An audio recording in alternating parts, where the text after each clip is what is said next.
Warning. Este podcast contendrá spoilers de la película seleccionada por el equipo, presentado por Gerardo Alemán. Bienvenidos a Filmic Notion, el podcast que hablamos de tus películas favoritas, reviews, análisis, teorías y mucho más. Comenzaremos en breve.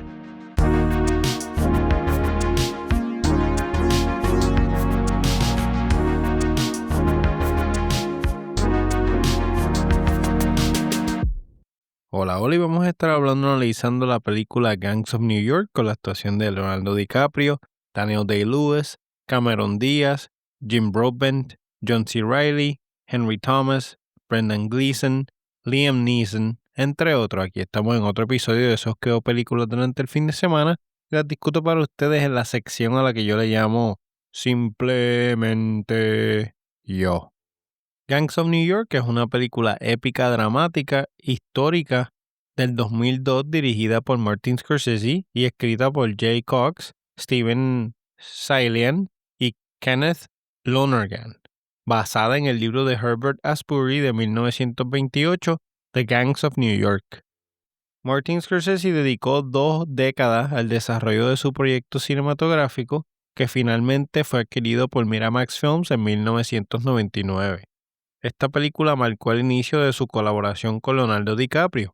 El director, quien creció en Little Italy, Manhattan, en la década de los 50, se sintió intrigado por la historia antigua de su barrio, incluyendo las lápidas de la antigua catedral de San Patricio y las calles empedradas. En los 70 descubrió el libro de Herbert Asbury, The Gangs of New York, lo que inspiró a crear una película sobre la lucha por la democracia en el siglo XIX. Aunque Scorsese escribió un primer borrador en 1977, decidió dirigir Raging Bull en los 80, adquirió los derechos del libro en 1979, pero la producción se retrasó 20 años debido a la dificultad de recrear el Nueva York del siglo XIX con el detalle que él deseaba. En 1991 retomó el proyecto con Universal Pictures, pero la película fue rechazada por Disney en 1997 debido a su violencia. Warner Bros., 20th Century Fox, Paramount y MGM también rechazaron el proyecto. Finalmente, en el 1999, Miramax Films financió la película con un presupuesto cercano a $100 millones, vendiendo los derechos internacionales para asegurar los fondos. Jay Cox trabajó en el guión, que pasó por 9 borradores, pero fue despedido tras desacuerdos con Weinstein. El guión final no estaba completo cuando empezaron a grabar la película y Hossein Amini escribió los últimos borradores sin ser acreditado. El diseñador de producción Dante Ferretti recreó más de 1 milla de edificios de Nueva York de mediados del siglo XIX en los estudios Cinecittà en Roma. Esta recreación incluyó 5 cuadras del barrio marginal de The Five Points, una sección del muelle del East River con 2 veleros de tamaño real y 30 edificios de la parte baja de Broadway. También se construyeron réplicas de Tammany Hall, una iglesia, un salón, un teatro chino y un casino. Para el área de Five Points, Ferretti se basó en una pintura de George Catlin de 1827. Se prestó especial atención a los acentos de los personajes para reflejar sus orígenes. El entrenador de voz, Tim Monek, evitó un acento irlandés genérico y se centró en dialectos específicos de Irlanda y Gran Bretaña. El acento del personaje de Leonardo, nacido en Irlanda pero criado en Estados Unidos, fue una mezcla para reflejar su origen. Para los nativistas, como el personaje de Daniel Day-Lewis, Monek estudió poemas, baladas y modismos antiguos. Una grabación de 1892 de Walt Whitman fue clave para recrear estos acentos que probablemente sonaban como el estereotípico taxista de Brooklyn de mediados del siglo XX. La grabación principal comenzó en New York y Roma el 18 de diciembre del 2000 y terminó el 30 de marzo del 2001. La producción, que duró 3 años, tuvo conflictos entre el director y el productor Weinstein sobre la visión artística y la duración. Algunos actores como Robert De Niro, William Dafoe tuvieron que abandonar por conflictos con otros proyectos. El costo superó el presupuesto de un 25%, llegando a más de $100 millones, haciendo que la película fuera crucial para el éxito de Miramax Films. Después de casi terminar la postproducción en el 2001, la película se retrasó más de un año. Oficialmente se dijo que tras los ataques del 11 de septiembre, la imagen final de New York con las torres gemelas de lo que le llamaban el World Trade Center podrían incomodar al público. Sin embargo, Scorsese continuó filmando tomas adicionales hasta octubre del 2002. Se consideró eliminar o modificar la imagen de las torres, pero finalmente se decidió mantenerlas tal cual. Weinstein insistió en que se recortara la duración de la película, lo que resultó en una realización de algunos cortes. En diciembre del 2001, un crítico llamado Jeffrey Wells revisó una copia de trabajo de la película en ese año y esta versión no tenía narración. Eran aproximadamente 20 minutos más largas y tenía 2 o 3 escenas que eran idénticas a lo que teníamos en el producto del cine. Wells consideró que esta copia era más rica y satisfactoria, le añadía como 20 y pico minutos a la película. Aunque Scorsese ha dicho que la versión que tiró en el cine es su corte final, también mostró una versión de más de 3 horas a sus amigos, expresando que era la que más le gustaba. En una entrevista, Scorsese aclaró que las discusiones con Weinstein siempre fue sobre el timing de la película porque él quería recortarla a como diera lugar. La película actualmente tiene una duración de 168 minutos, que es la versión definitiva del director, y dice que no habrá otro corte adicional. La banda sonora de Gangs of New York fue supervisada por Robbie Robertson e incluyó una mezcla eclética de pop, folk y temas neoclásicos. La partitura fue compuesta por Howard Shore. El álbum de la banda sonora combinó composiciones de pop contemporáneo y música del mundo con melodías irlandesas, y esto data del siglo XIX. En cuanto a la precisión histórica, la película recibió tanto elogios como críticas. Había un profesor de la Universidad George Washington llamado Tyler Binder que afirmó que los elementos visuales y la discriminación contra los inmigrantes eran bien precisos. Sin embargo, también señaló que la cantidad de violencia y el número de inmigrantes chinos, especialmente mujeres, eran mayores en la película de lo que fueron en la realidad. El libro de Asbury describió varias pandillas como los Bowery Boys, Plug Uglies, True Blue Americans, Short Tails y Dead Rabbits. El libro también mencionó a William Poole, quien sirvió de inspiración para el personaje de William the Butcher Cutting. Poole era miembro de los Bowery Boys, un boxeador a puño limpio y líder del movimiento político Know Nothing. A diferencia del personaje de la película, Paul no provenía de los Five Points y fue asesinado casi una década antes de los disturbios del reclutamiento. Ambos Bill tenían carnicería, pero no se sabe si Paul era asesino o mataba gente. Los disturbios del reclutamiento de julio de 1863 se presentan en la película como eventos violentos y destructivos. Estos disturbios causaron más de 100 muertes, incluyendo el linchamiento de 11 afroamericanos.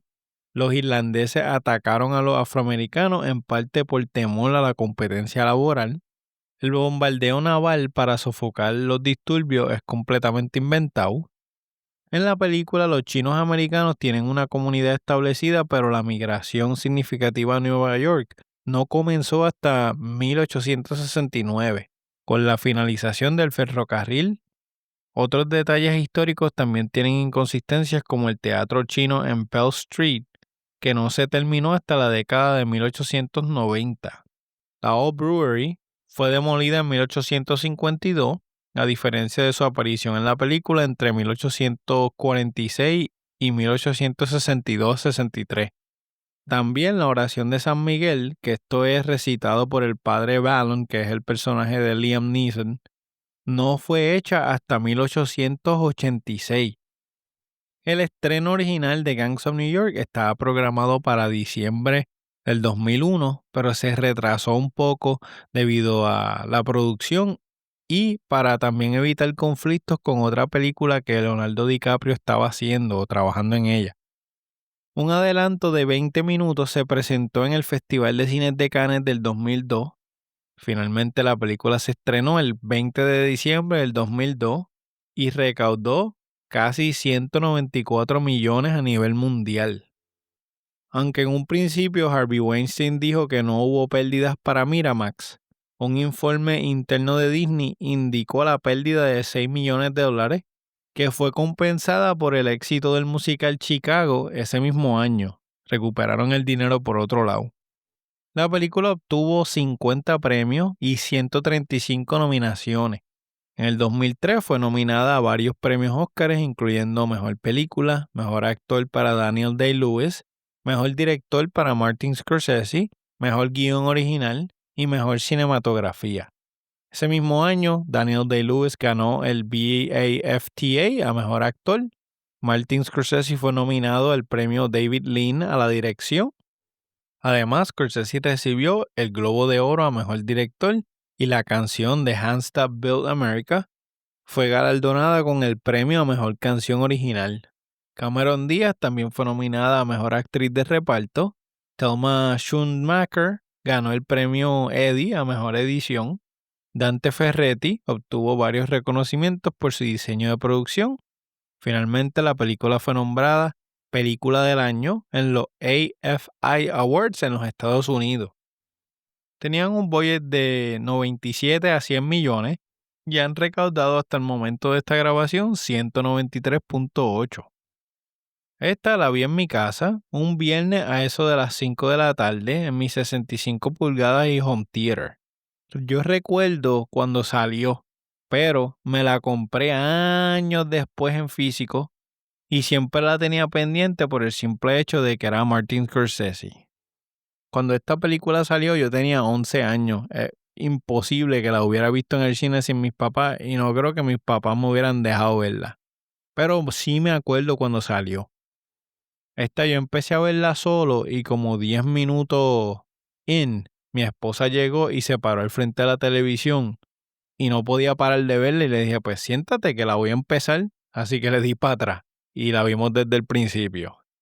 Si hacemos un movie summary, en 1862, Amsterdam Ballen regresa al área de Five Points de la ciudad de Nueva York en busca de venganza contra Bill the Butcher, el asesino de su padre. Empezamos la película con el sacerdote Ballen afeitándose, se corta la mejilla y le entrega la cuchilla a su hijo Amsterdam. Y tengo una observación. Este padre le habla a su hijo mientras se afeita y escuchamos música suspensiva. Amsterdam está a punto de limpiarse la sangre. Balon le dice que la deje ahí y su hijo guarda la cuchilla en un paño negro con un broche de cruz de plata y esto es importante un poquito más adelante. Luego reza una oración a San Miguel, coloca un medallón sobre la cabeza de Amsterdam, toma una cruz de acero y sale de su cueva con Amsterdam. Pasan junto a gente que fabrica y termina su arma, incluyendo una mujer con garras que le dicen Catwoman. Ella se llama Hellcat Maggie. Balon, su hijo y los demás comulgan mientras siguen saliendo de la cueva. Finalmente llegan al nivel superior de una antigua cervecería, se detienen y Balon le pregunta a un hombre llamado Monk si se va a unir a ellos. Monk le dice que va a luchar por dinero. Balon le promete $10, así que Monk acepta. Toma su garrote de madera y abre la puerta de una pata, revelando el barrio lleno de nieve de Five Points, Nueva York, en 1846. Balon y su grupo, también conocido como los Conejos Muertos o los Dead Rabbits, salen de la cervecería y se dirigen a la calle. Amsterdam corre a reunirse con los nenes que están en las escaleras de un edificio cerca, mientras los conejos muertos esperan la llegada de los nativos. Y aquí tengo una observación. Esta preparación es seria y es suspensiva desde que empieza la película. Unos momentos después, hombres vestidos de azul liderados por Bill the Butcher o Bill el Carnicero podemos ver claramente que ellos superaron a los conejos en número. Bill le dice a Balon que Nueva York ha sido arruinada por los irlandeses, quienes trabajarán por menos dinero que los esclavos y deberían regresar a sus casas. Balon corrige que es un país libre y luego se le unen más hombres. Dato: Five Points en 1846 era un barrio muy pobre y peligroso en Bajo Manhattan, Nueva York. En este lugar había una intensa rivalidad y conflicto entre dos grupos principales. Por un lado estaban los nativos, que eran estadounidenses de ascendencia británica nacidos en el país y se oponían a la inmigración, liderados por William Bill the Butcher Cutting. Por otro lado están los Dead Rabbits o los conejos muertos, una pandilla compuesta principalmente por inmigrantes irlandeses, católicos, recién llegados, cuyo líder era este padre Balon. La tensión entre estos dos grupos resultó en una batalla sangrienta en Paradise Square en 1846, donde Bill mató al padre Balon, y este evento marcó un punto importante en la lucha entre ambos bandos y reflejó las tensiones sociales y étnicas de la época en Nueva York. El barrio de Five Points era conocido por sus calles sucias, la pobreza extrema y la convivencia de diversas comunidades de inmigrantes, principalmente irlandeses y afroamericanos, lo que lo convirtió en un símbolo de conflicto social. Momentos después, ellos comienzan a pelear. Monk está machacando cabeza, Maggie le arranca la oreja a un hombre de un mordisco y vemos gente rompiendo piernas y otros apuñalando a sus rivales. Y aquí tengo una observación. Este combate es bastante serio, violento y sin censura. Se nota que vemos algo hecho aquí por Scorsese. La edición en esta secuencia tiene elementos de slow motion iguales a la escena inicial de Gladiator, donde es un slow motion medio choppy, como temprano. Bill y Balon se acercan lentamente, pero al pegarse Balon, Bill ordena que uno de sus hombres lo ataque. Balon mata al hombre, pero Bill lo apuñala en el proceso. Balon intenta defenderse, pero recibe esta puñalada en la costilla por Bill. Balon cae al suelo y suena un cuerno. Todos los hombres dejan de luchar y rodean al moribundo padre Balon. Amsterdam, al darse cuenta que su papá cayó, se abre paso y corre donde él. Y aquí Bill da un discurso sobre cómo se libra de toda la lucha y cómo ha matado a Balon. Balon mira a su hijo, le dice que se mantenga siempre concentrado y luego le pide a Bill que lo acabe, a lo que Bill accede, dejando el cuchillo en el pecho de Balon. Bill dice que no se puede tocar a Balon para que pueda llegar al cielo con honor. Monk le dice que espere, se acerca al cuerpo de Balon, saca algo de su bolsillo y le ofrece a Amsterdam sus condolencias. Mientras se llevan a Balon, los hombres de Bill preguntan qué deben hacer con el nene. Él les dice: ingréselo en una escuela para que pueda recibir educación y salir del barrio. Amsterdam rápidamente arrebata el cuchillo del pecho de su papá, amenaza a los hombres de Bill y corre hacia la cervecería. Mientras los hombres lo persiguen, Amsterdam le da uno, haciéndolo caer, y lo vemos corriendo a la cueva donde empezamos la película. Abre un compartimiento secreto en el suelo y coloca el medallón y la daga adentro. Los hombres de Bill lo atrapan y se lo llevan para continuar con el plan. 16 años después, Amsterdam recibe una bendición y una Biblia de un sacerdote en un lugar llamado House of Reform, y él sigue en New York, pero en un orfanato en una isla cercana. Al irse, cruza un puente y arroja la Biblia al mar. Y aquí tengo una observación. Este bit de que él tira la Biblia me da a mí un indicio de que ya se acabó el tiempo de misericordia y perdón, y este hombre tiene una misión que es bastante clara. Si lo ponemos en una palabra, podríamos decir venganza. Y también la música me acuerda a Mad Max Fury Road o a Lord of the Rings, es como épica. Bill el carnicero camina por un pasillo de Tammany Hall hacia la oficina del jefe Tweet o el boss Tweet, quien se postula para un cargo político. Tweet discute cómo conseguir más votantes y entre otras cosas. Luego la escena muestra a Amsterdam caminando por los muelles mientras más irlandeses desembarcan de un barco. En particular, hay una anciana que recibe un golpe en la cara con algo que uno de los hombres de Bill le tiró y le grita que vuelva al barco. Esto es indicio de que ellos no se llevan en paz. Todavía 16 años después, como quiera, hay esa lucha entre estos dos bandos. Y no es tan solo bandos, pero también inmigrantes versus británicos. La señora cae al suelo y un caballero y un niño la ayudan a levantarse. Aquí tengo un dato. Durante los siglos XVII y XVIII, esta área fue un destino importante para muchos inmigrantes, incluyendo a los irlandeses. La migración irlandesa a la región de New York y sus alrededores, como el Valle Mohawk, se intensificó durante el siglo XIX. Factores como la gran hambruna en Irlanda y la búsqueda de libertad religiosa y económica motivaron a muchos irlandeses a buscar nuevas oportunidades en América del Norte. La construcción de canales, ferrocarriles y otros grandes proyectos en lugares como el Valle de Hudson y la capital región de Nueva York requerían mano de obra barata, lo que atrajo a numerosos inmigrantes irlandeses a trabajar. Aunque los irlandeses, que en su mayoría eran católicos, a menudo enfrentaron discriminación y conflictos con grupos protestantes locales, su presencia era permitida.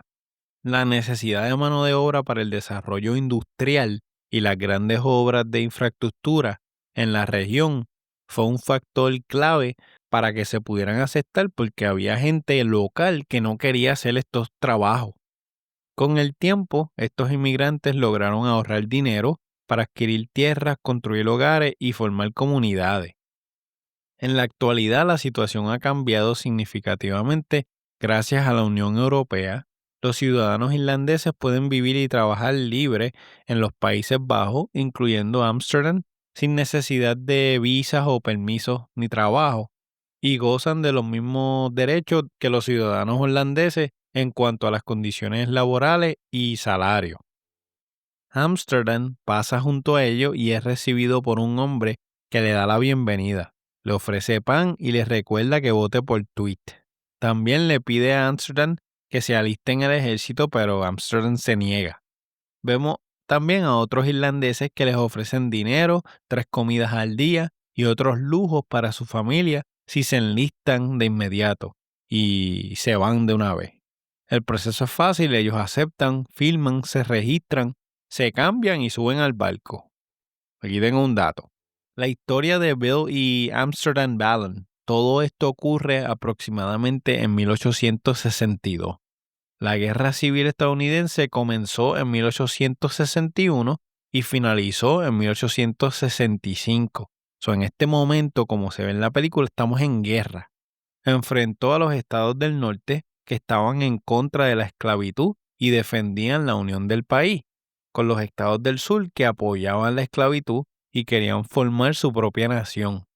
La causa principal fue la esclavitud, clave para la economía agrícola del sur, mientras que el norte tenía una economía industrial y la rechazaba. La guerra comenzó cuando los estados del sur se separaron tras la elección de Abraham Lincoln en 1860, quien prometió limitar esta esclavitud. 7 estados formaron los Estados Confederados, pero Lincoln no reconoció su secesión. El conflicto estalló con el ataque al fuerte Sumter el 12 de abril de 1861 y Lincoln respondió llamando a la milicia. Después de 4 años de lucha, el norte ganó, lo que llevó a la abolición de la esclavitud y a la reunificación del país. Sin embargo, la igualdad racial no se logró completamente y surgieron problemas sociales después de la guerra. Continuamos. Amsterdam se dirige a su cueva y abre el compartimiento donde estaba la daga y el medallón y todavía está allí. Johnny Sirocco y Jimmy Spoils lo interrumpen mientras él está rezando. Le piden que le dé sus pertenencias y cuando se niega, Jimmy intenta atacarlo, pero Amsterdam lo derriba y casi le rompe la nariz. Con esto nos demuestra que él se sabe defender. Johnny saca un cuchillo que Amsterdam se lo quita y usa contra él. Johnny ve el medallón, Amsterdam sale de la cueva a la calle y Johnny lo sigue y le pregunta, oye, ¿de casualidad tú eres el hijo del sacerdote? Y Amsterdam le responde que sí. Y aquí nos ponen al día del vecindario. Aquí tengo una observación. Tenemos un montaje de lo que ha pasado en estos 16 años con las gangas o los distintos grupos y hay un montón de criminalidad. Le cuenta cómo Maggie intentó abrir un pub, pero la bebida la dejó sin trabajo. Monk tiene una barbería. Bill celebra la muerte del sacerdote Valon todos los años. Y aquí nos encontramos, o Johnny se encuentra con Jenny Everdeen. Él le presenta a Amsterdam cuando ella le comenta que son malísimos conversando. Amsterdam le dice que ellos son pensadores profundos. Les desea un buen día y espera que Dios los ilumine y se una a sus amigos. Y Johnny jura que Jenny tiene interés porque le habló así tan bonito. Amsterdam le dice, ella te robó el reloj, chequéate. Y aquí Johnny revisa los bolsillos y era verdad, le había robado el reloj. Johnny lo que hace, eso pasa todo el tiempo, como para darle la duda de que ella no lo hizo a propósito. Más tarde esa noche, una casa está en llamas, se oyen las sirenas de los bomberos de Tweed acercándose. Entonces un hombre cubre la bomba de agua y se sienta sobre ella. Llegan los hombres de Tweed y aquí Tweed aprovecha para hacer campaña, como que llegamos primero, vota por Tweed. Luego llega otro grupo de bomberos y los dos empiezan a pelear. Johnny aprovecha, agarra a Amsterdam y entra al edificio en llamas y están buscando objetos de valor para sacar dinero. Amsterdam encuentra relojes mientras que Johnny queda fascinado por una caja de música. De momento una viga se cae y le cae encima a Johnny. Amsterdam, que ya había agarrado un par de joyas, sale de la casa. Johnny empieza a llamarlo y entonces Amsterdam regresa, saca la viga con una manta y logra ayudar a Johnny a salir. Justo cuando ellos se estaban yendo, los hombres de Bill llegaron, sacaron el barril de la bomba y empezaron a apagar el fuego. Y aquí tengo una observación. Yo creo que esto lo hacen para mostrar dominio o control, como que, mira, los hombres de Bill llegaron, encontraron la bomba, la abrieron y apagaron el fuego. Esa gente sí que brega, olvídate de los demás. Johnny llevó a Amsterdam a reunirse con sus amigos, Fuzzy, Jimmy y otras amistades. Allí le mostraron todo lo que se habían robado de este edificio que estaba en llamas hasta que llegó Happy Jack. Happy Jack era uno de los conejos muertos y ahora es policía, pero es policía corrupto. Él ve el stash que esta gente tiene y dice, esta la voy a coger, esta la voy a coger y se va, como de pago. Al día siguiente vemos que de entretenimiento tenemos unos perros persiguiendo ratas. Amsterdam y Johnny llevaron el resto a un bar o un burdel donde Bill jugaba las cartas. Johnny se acercó a Bill y le dio el dinero, pero Amsterdam se quedó un poquito más atrás observando la situación. Se fijó en un dibujo de su papá en la pared y Bill le pregunta a Amsterdam cómo se llama. Y él le dice, me llamo Amsterdam. Bill, chistosamente, dice, si tú te llamas Amsterdam, yo me llamo New York. Y aquí él le explica a Johnny cómo podrían ganar más dinero ofreciéndole trabajo para llegar a unos botes que tienen unos recursos que a ellos les gustaría tener. Más tarde esa noche, Fuzzy, Jimmy, Amsterdam y Johnny remaron por el puerto hasta llegar al bote este que tiene las cosas. Al abordarlo descubrieron que ya lo habían robado y siguen buscando cualquier cosa que se encuentre para poder sacar dinero, hasta que Amsterdam ve a un hombre vestido con uniforme de la Unión que sale con un rifle, advierte a Johnny y a todos los demás que se tiren al suelo y se escucha un disparo, pero ese disparo no le dio a nadie porque una persona le tiró un cuchillo desde la parte de atrás, se le incrustó en la espalda y él muere. Y a ese momento que le iba a disparar, la cuchilla le llega y él desvía el tiro por otro lado porque se estaba cayendo. Todos están en el bote esperando que el cuerpo se caiga y que la persona esté muerta. y aquí confirmamos que era un soldado de la Unión. Amsterdam confirma que está muerto y terminan esta misión. En la próxima escena vemos a ellos intercambiando el cuerpo por dinero. Interesantemente, el titular del periódico dice algo sobre una banda que vende cuerpos a la ciencia. Y aquí me dio curiosidad, tuve que buscar y tengo un dato. Durante el siglo XIX, las escuelas de anatomía y medicina enfrentaron una alta demanda de cadáveres para la enseñanza y la práctica. La ley solo permitía el uso de cuerpos de criminales ejecutados o de personas no reclamadas, lo que era insuficiente para cubrir las necesidades educativas.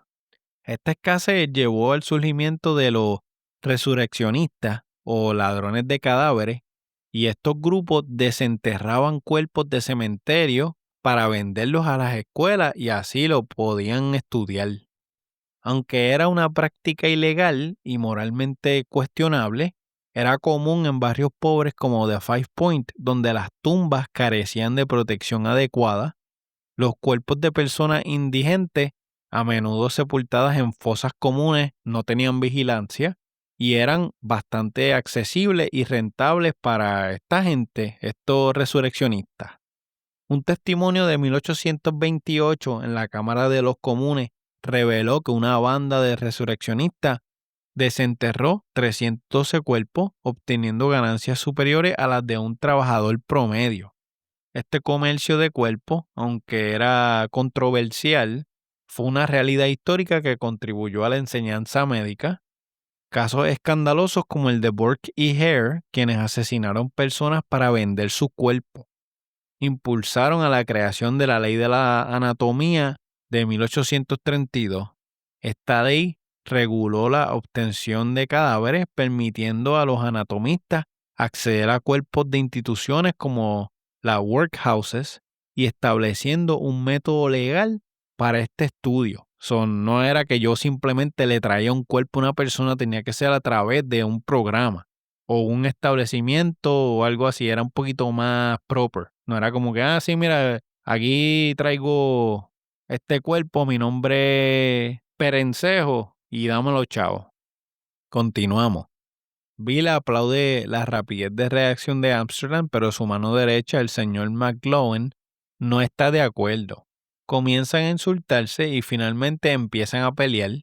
Amsterdam va claramente ganando cuando se detiene la pelea. Durante la pelea, el dibujo del sacerdote Balon cae al suelo. Bill lo recoge, lo mira y lo vuelve a colocar en la pared. Luego lleva a Amsterdam y a Johnny a recorrer los Five Points mientras Happy Jack se los muestra a una familia adinerada. Monk también pasa, saluda a Bill y levanta el sombrero de Amsterdam para poder ver el rostro de él. Amsterdam se encuentra con Jenny nuevamente. Cuando ella se tropieza, entre comillas, con él, inmediatamente comienza a revisar sus bolsillos y se da cuenta de que ella le cogió el medallón. Él la sigue y la ve robar un reloj de bolsillo a otra persona, y luego ella se dirige a una casa de una familia rica donde se hace pasar por criada y roba cosas de esta casa también. Cuando termina el shift, Amsterdam la estaba esperando afuera y él la jala y le pide su medallón. Ella lo amenaza con un cuchillo y lo corta ligeramente en el cuello, pero él le quitó el medallón. Ella abre la blusa y muestra el montón de cosas que se había robado. Él le devuelve la daga a ella que le había puesto en el cuello y comienza a hablar y a caminar con ella. Más tarde, él va con Johnny a un baile. Jenny está sentada con la espalda a los hombres y está sosteniendo un espejo. Ella pasa a 3 hombres, incluyendo a Johnny, antes de elegir a Amsterdam para bailar. Comienzan a bailar, terminan el evento, se van a los muelles donde están a punto de tener relaciones sexuales, pero solo se besan. Ella menciona a Bill y él se pregunta qué Bill le da a cambio. Y Jenny, con este comentario, se levanta y se va. Amsterdam luego comienza a trabajar para Bill y se gana su confianza. Incluso Bill le muestra cómo lastimar o matar a las personas apuñalándolas en ciertas áreas. Bill también hace a Amsterdam, Fuzzy, Jimmy y Johnny boxing bets, colectores de dinero. para recolectar dinero que la gente le debe a Bill. Cuando la policía rompe un combate de boxeo, Amsterdam encuentra un lugar donde la policía no puede romperlo. Bill le da toda la gloria, pero su alegría se interrumpe cuando ve a Jenny irse con Johnny. Aquí nos dan el dato de que el papá de Bill, Cutting, murió luchando contra el ejército británico durante la guerra de 1812. Y esto le inculcó un fuerte sentimiento patriótico a Bill. Bill menciona que su padre falleció en una batalla naval y la fecha del 25 de julio de 1814 está relacionada con la batalla de Lundy's Lane, que fue un enfrentamiento muy sangriento. Esta batalla de Lundy's Lane ocurrió cerca de las cataratas del Niágara en Ontario, Canadá. Fue una de las más intensas y mortales de la guerra, con alrededor de 1,720 casualidades, incluyendo 258 muertos. El combate fue tan intenso que hubo fuego entre aliados y peleas cuerpo a cuerpo durante varias horas. Aunque la batalla terminó sin un claro vencedor y ninguno de los bandos mantuvo el control del campo, esto detuvo el avance de Estados Unidos en Canadá.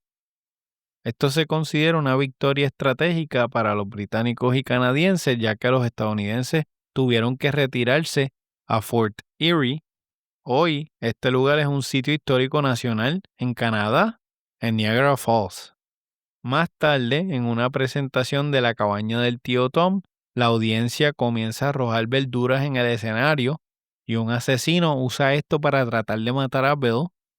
Amsterdam se da cuenta, advierte a Bill y aborda al tipo al suelo. Como quiera, el tipo logró disparar y el tiro le coge a Bill el hombro. Los hombres de Bill le disparan a cambio y entonces Bill le pregunta al tipo quién lo envió, pero el hombre muere antes de poder responder. Amsterdam luego corre y comienza a llorar por parar al hombre que podía completar la misión de matar a Bill, pero no iba a ser él, que claramente quería vengar la muerte de su papá y por eso lo detuvo. Monk lo encuentra y le dice que su papá intentó ayudar a los irlandeses, no a los nativos. Amsterdam le recuerda a Monk que tomó el dinero de Ballon cuando él murió y Monk le entrega la misma tela negra con una cruz y le dice que lo tomó para mantenerlo, pero nunca lo utilizó. Aquí se muestran las intenciones cristalinas de Monk, como diciendo que él es un aliado y que tomó este dinero para guardarlo y dárselo a Amsterdam en algún momento. Más tarde esa noche, veo Amsterdam, Tweet y otras personas están bebiendo en el burdel. Jenny pasa y limpia la herida de Bill y luego sube a su habitación. Amsterdam la sigue enojado y la agarra. Ella le dice que lo va a morder si él intenta besarla. Aquí hay un de atrás para adelante, pelean y finalmente se terminan besando, duermen juntos y Johnny es testigo de esto y se escapa con la información. Amsterdam se despierta para encontrar a Bill mirándolo. Le pregunta a Bill si estaba bien que se haya acostado con Jenny y Bill le dice que no le importa. Aquí Bill empieza a hablar sobre cómo el sacerdote Ballon salvó su vida y cómo Bill se quitó el ojo para no mirarlo a la cara y lo envió a Ballon por respeto.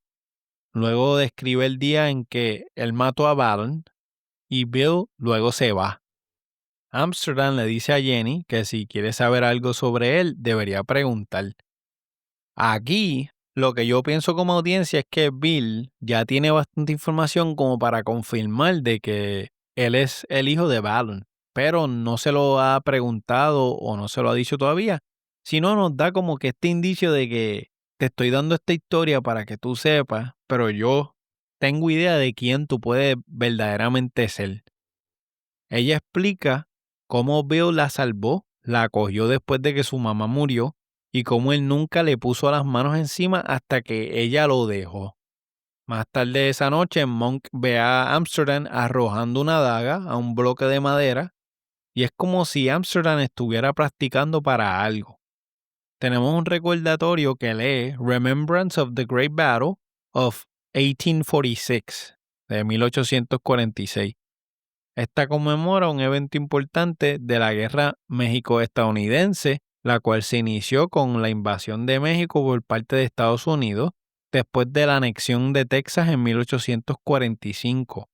Un grupo destacado en esta guerra fue el Batallón de San Patricio, compuesto por irlandeses y otros europeos católicos que desertaron del ejército estadounidense para apoyar a México.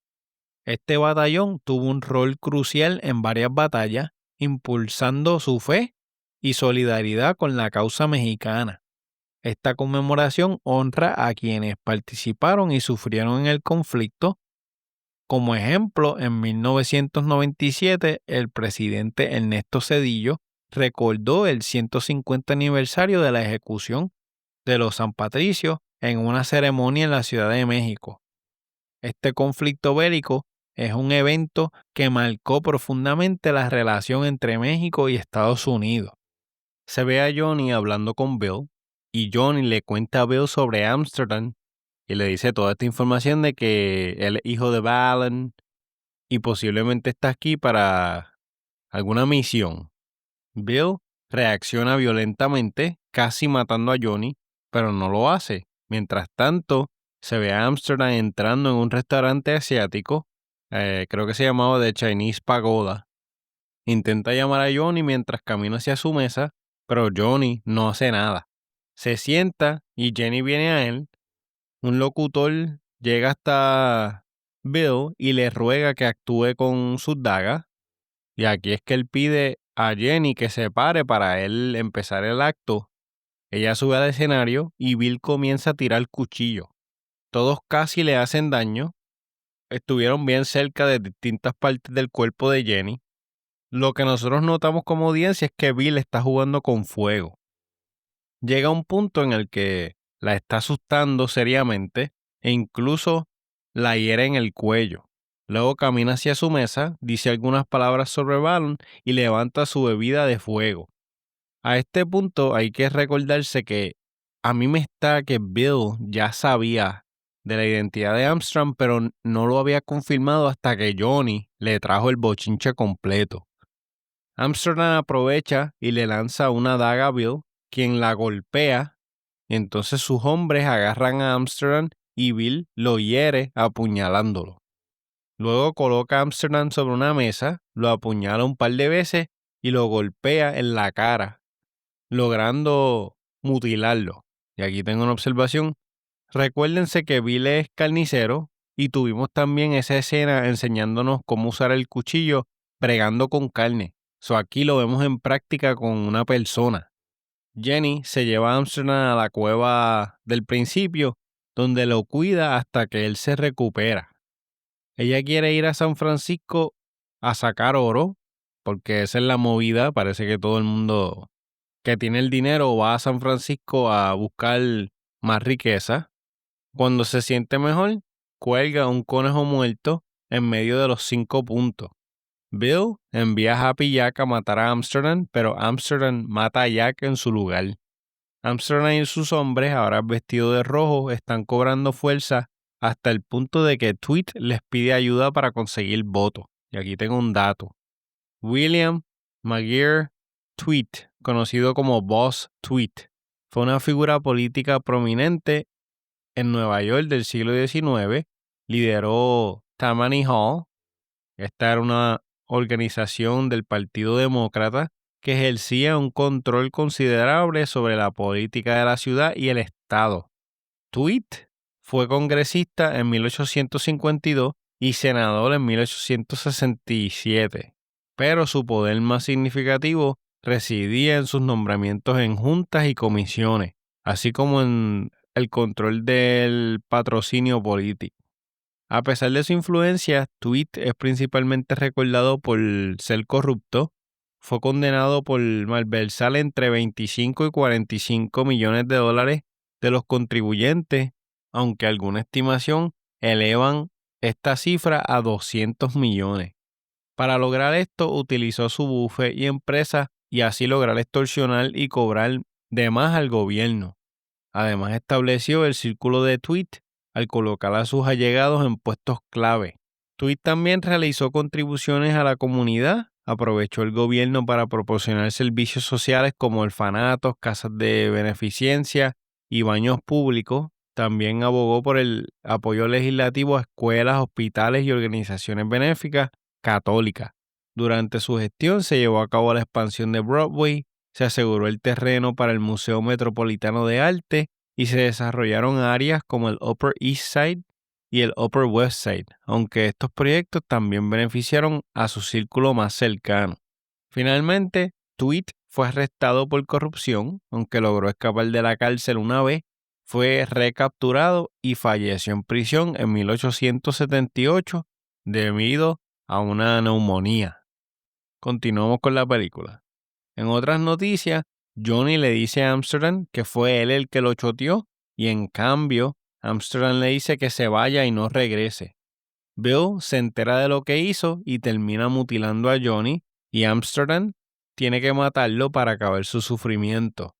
Llegan a un acuerdo con ellos para que se le permita tener un sheriff irlandés y él obtenga todos los votos irlandeses. Eligen a Monk, quien gana. Esto molesta a Bill, quien reta a Monk fuera de su barbería. Cuando Monk sugiere entrar y se da la vuelta, Bill le clava un cuchillo de carnicero en la espalda. Luego toma el garrote de Monk, que tiene 44 grabados, que él marcaba para saber cuántas personas ha matado, y le pone una X. Con esto, él mata a Monk y esto lleva a Amsterdam al límite y acepta un desafío con Bill. En una zona neutral discuten los términos, el día, la hora, dónde y no pistola. Llega este día y Amsterdam se corta la mejilla como hizo su papá. Mira a Jenny, quien le dice que se va a ir a San Francisco como le había comentado, con o sin él. Y él le dice que todo terminará mañana, pero ella se quiere ir como quiera. Por toda la ciudad, los oficiales del servicio militar recorren la ciudad diciendo a los ciudadanos que a menos que paguen $300 de multa, tienen que obligatoriamente alistarse en el ejército. Estalló un motín y la multitud entonces empieza a robar las calles porque se cansaron de los ricos. Incluso interrumpen en las casas de las familias adineradas en Five Points. Jenny y Jimmy son atacados en el proceso y no logran salir. La violencia se agrava tanto que llaman al ejército y los barcos empiezan a disparar cañones contra la ciudad, justo cuando los conejos muertos y los nativos comienzan este enfrentamiento. Los cañones dispersan a los dos grupos, dejando solo a Amsterdam y a Bill para luchar. Debido al revolú, las explosiones y el humo, Bill corta a Amsterdam 2 veces. Otro cañón derriba a Bill y Amsterdam al suelo. Amsterdam aprovecha la oportunidad y apuñala y mata a Bill. Jenny lo encuentra y esa noche lloran a todos los amigos que perdieron. Tweed solo está molesto por haber perdido tantos votos. Ya se acabó la tiranía y nos enseñan los muertos. Jenny y Amsterdam entierran a Bill junto al Priest Balin y Amsterdam entierra la navaja de afeitar de su papá junto con estas tumbas, lo que simboliza el fin de una era y el inicio del cambio y la expansión de la ciudad. Desde esta zona los años comienzan a pasar mostrando el crecimiento de la ciudad y terminando en una toma donde tenemos a New York en un tiempo futuro y vemos las Torres Gemelas y con esto se acaba la película. Aquí tengo un dato. Bill the Butcher Cutting y el padre Baron son enterrados juntos en el cementerio de Brooklyn. Desde este lugar se puede observar la silueta de Manhattan, lo que simboliza el paso del tiempo y el crecimiento de Nueva York. La escena final de la película muestra el desarrollo de la ciudad a lo largo de 140 años, culminando con una vista moderna, ¿verdad? Para el tiempo que se filmó la película, que fue el 2001-2002, que incluye el puente de Brooklyn y las Torres Gemelas en todo su apogeo. William Poole, también conocido como Bill the Butcher, fue líder de la pandilla Bowery Boys y una figura política en New York durante el siglo XIX. Nació en 1821 y murió el 8 de marzo de 1855 a la edad de 35 años. Su fallecimiento ocurrió tras recibir heridas de bala en un bar en Broadway por seguidores de su rival John Morrissey. Se dice que Poole vivió 14 días después de este ataque y sus últimas palabras fueron "Goodbye, boys. I die a true American". Fue enterrado en el cementerio Greenwood de Brooklyn con una gran asistencia. Es importante señalar que el personaje de Bill the Butcher en la película es una versión ficticia o modificada, y esto pues presenta unas diferencias con la historia real. También el padre Vallon no fue una persona real. Su background es que él era un inmigrante irlandés nacido en 1807 que lideró la pandilla de los Dead Rabbits o los conejos muertos en Manhattan. Tenía un hijo que se llamaba Amsterdam, que también es un personaje que no existió, inspirado en esta época. La pandilla Dead Rabbits sí existió y estaba formada por inmigrantes irlandeses. Sin embargo, muchos detalles y personajes relacionados con este grupo son inventados. Por último, Jenny Everdeen es un personaje también ficticio. Hubo una cantante real llamada Jenny Lind, conocida como el Ruiseñor Sueco. Ella realizó una exitosa gira por Estados Unidos a partir de 1850. Jenny Lind no tuvo ninguna relación con estas pandillas ni con el área de Five Point, pero fue una figura cultural importante de la época. Esa es la única Jenny que conseguí. Vamos a la parte favorita de ustedes y tengo aquí cuántos barcos tomaremos para ir a San Francisco en busca de oro y una mejor vida. Yo entiendo que esta película se merece un 9.5 de 10. Con esta te enamoras con los personajes y te quedas enredado en el setting y conflicto desde que empezamos la película. Es fascinante el tener una película con elementos, fechas e historias porque verdaderamente te despierta la curiosidad a buscar más información y así es que uno aprende. Interesantemente, cuando uno va creciendo, no aprecia películas como esta hasta que la mente de uno coge seriedad y realmente te das cuenta que son obras maestras, te impulsan a saber más del tema, a buscar información y a debatir o a hablar con otra gente con propósitos educativos. La historia se nota que hicieron el research y se tomaron el tiempo de estudiar los elementos necesarios para traer esto a la vida. Los montajes son entretenidos según va creciendo la historia satisfactoriamente. La historia es lineal, aunque empieza un poco desenfrenada, poco a poco vamos cayendo en tiempo y nos vemos bien atrapados por lo que está pasando en la época. El barrio de Five Points es el escenario de violencia.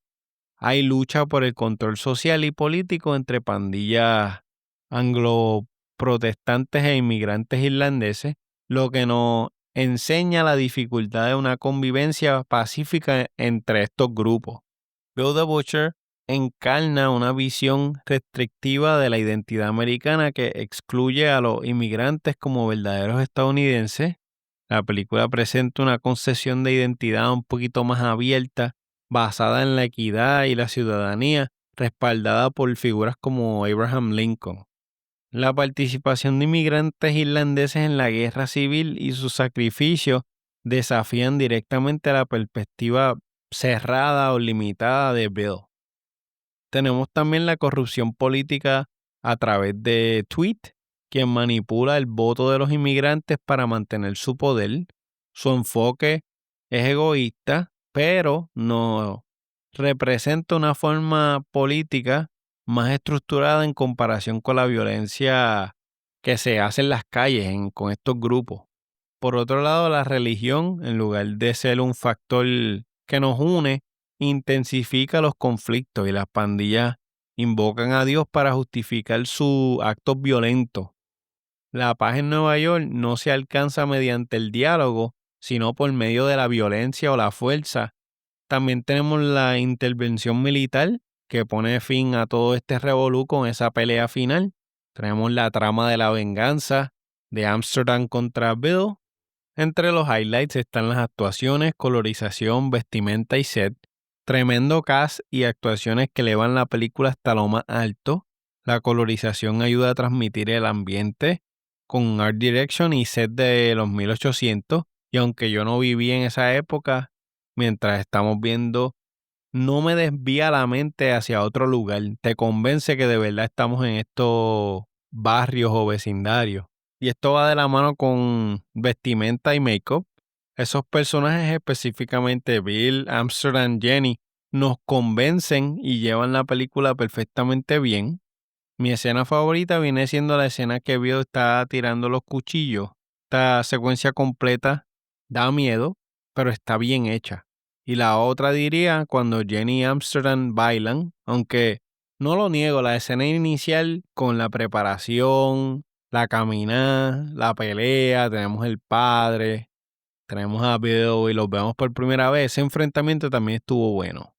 Mi personaje favorito en esta yo creo que es Jenny. Me gusta lo suave que es, tiene estilo, agallas para sobrevivir, es hermosa, tiene un background difícil, pero ella sigue adelante y no se quita, siempre tratando de mejorar su situación. Como vieron al final de la película, ella quería irse a San Francisco a buscar oro, pero no pudo salir.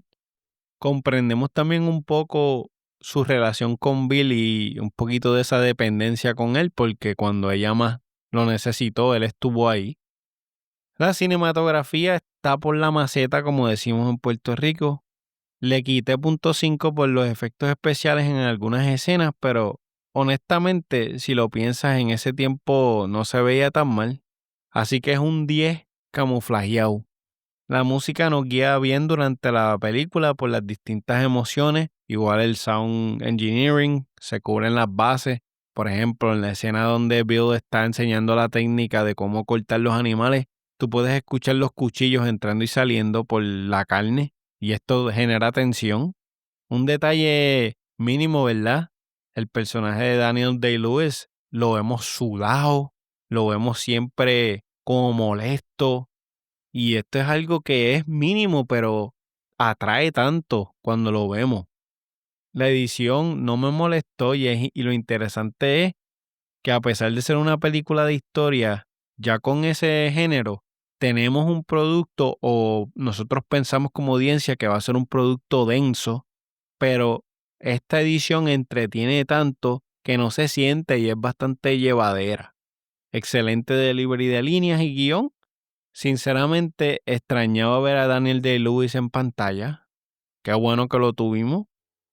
La recomiendo para el aficionado a películas de drama, históricas, épicas. Entiendo que esta película se disfruta más si tienes el conocimiento del tema.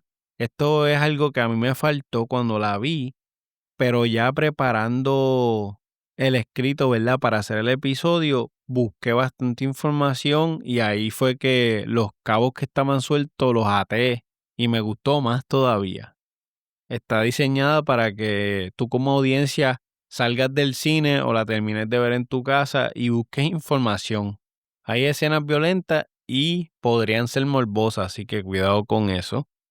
Un dato, por ejemplo, es que yo no sabía que había gente que se dedicaba a excavar cuerpos para venderlos a la ciencia y así la gente que estaba en el campo de la medicina podía estudiarlo. La persona trae el cuerpo, gana dinero y ellos ganan conocimiento para poder tratar mejor a la gente.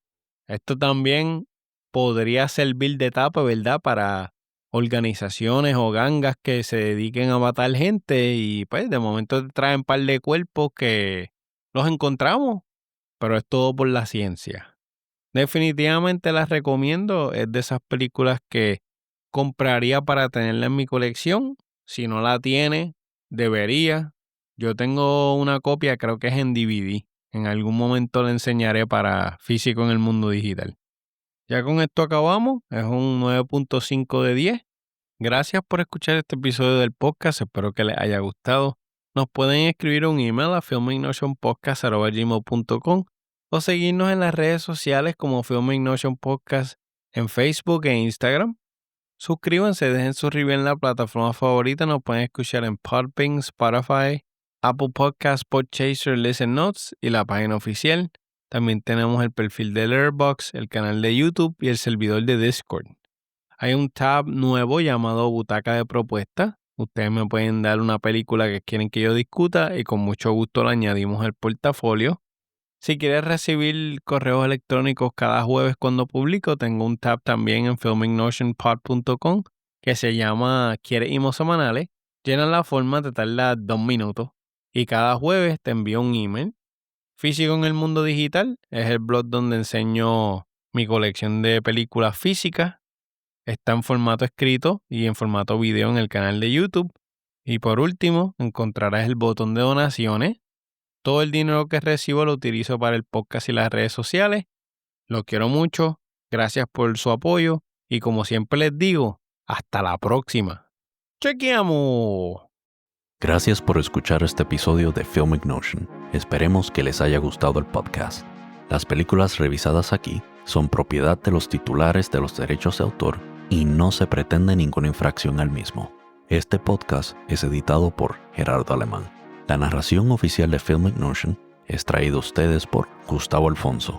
Nos pueden seguir en las redes sociales, en Facebook e Instagram como Filmic Notion Podcast. También nos puede visitar en nuestro website www.filmicnotionpod.com para más información de nuestros invitados, episodios ya publicados y proyectos futuros. Y no se olviden de dejar un review de 5 estrellas en Podbean, Apple Podcasts, Spotify, entre otros.